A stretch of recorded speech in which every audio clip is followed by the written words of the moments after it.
Greetings. It's Pastor Mark and Mr. Paul Taylor, and we're here. Just want to touch base with you on some upcoming news that is coming from the church.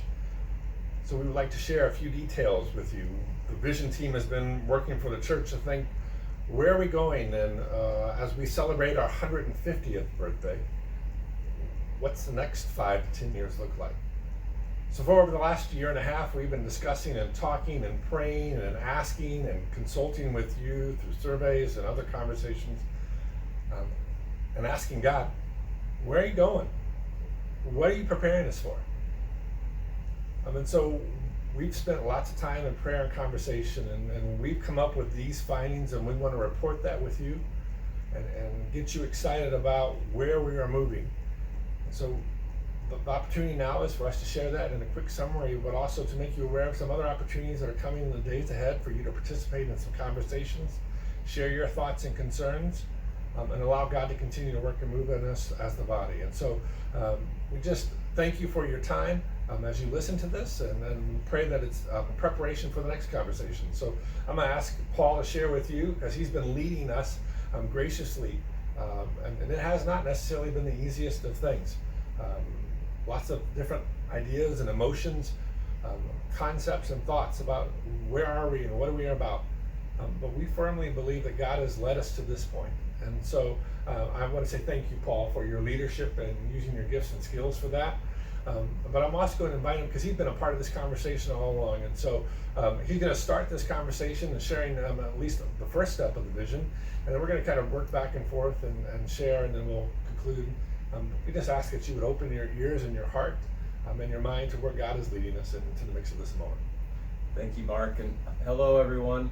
So we have 3 main topics for the vision that the team came up with, and I'm going to start with the first topic, which is worship. Obviously, we think worship is very important, so our vision is to transform worship service to be energized, impactful, relevant, and inclusive. And starting with hire an experienced worship leader gifted in music to revitalize worship and music. Also to consider a change in worship times and days to attract prospective members, connect with the community, and meet the needs of the congregation. Times are changing, and we want to have a worship service possibly at a different day of the week, possibly at a different time, and consider what's going on with our church members when we do that. So the third thing is grow attendance at worship by 15% annually for the next 5 years, and that would essentially double the size of our congregation. And one of the things that we considered as we're going through this and the COVID-19 crisis is the virtual aspect of worship. And so we are including in that number growing our attendance virtually and in actual attendance by 15% per year. And finally, as a part of worship, to include children and youth in worship in meaningful ways. And that kind of covers the first category of worship. The next part of the focus of the vision is to work with outreach and discipleship, to strengthen both discipleship and outreach to the community. And I remind you that our mission statement says, journey with Jesus to be like Jesus. And for that doesn't mean go and wait. It means go and meet and greet like Jesus did. And so with that, our first focus was to organize one major unifying event each year that serves and engages the community actively, and it actively engages at least 90% of the church members. And so with all of our skills and different abilities, finding unique ways for us to use it, but to be reaching out and a part of the community, to be actively serving as Jesus was engaging in the community in his day. So we seek to do the same. We want to update and expand the small groups at Savoy United Methodist Church, so that at least 80% of the church is involved in discipleship in small group or our ministry. And so that's going to mean looking for discovering and implementing increased opportunities for discipleship. And it also includes the children and youth throughout the church. And so again, this is just trying to fulfill what we said our mission was, is to journey with and include all along the way. The other aspect of the outreach and discipleship we want to do is expand our hospitality and commitment to the surrounding community by continuing to offer the church facility as a resource for the good of the community. That means maximize the day and night use of this building, because the church is us, it's the people, but this is the tool upon which we gather and do. And so how can we help introduce people to us and our ministry and our resources for the glory of God's kingdom? And so we need to open it up, and so we need to look at that differently. And so we're going to explore that, as well as inviting groups, the church, to be a part of our church and a part of God's kingdom. And so there's a lot of great opportunities in that, and so we look forward to seeing how that plays out in the days ahead.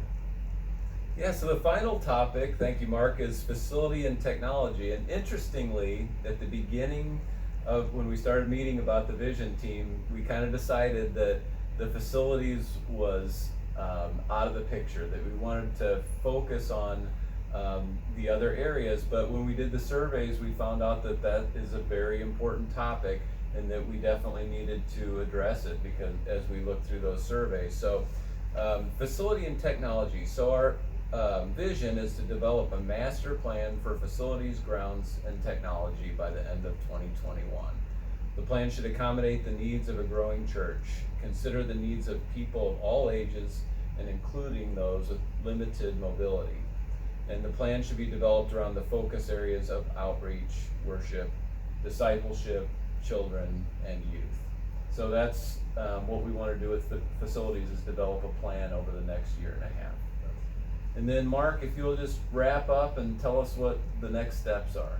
So the next steps are this.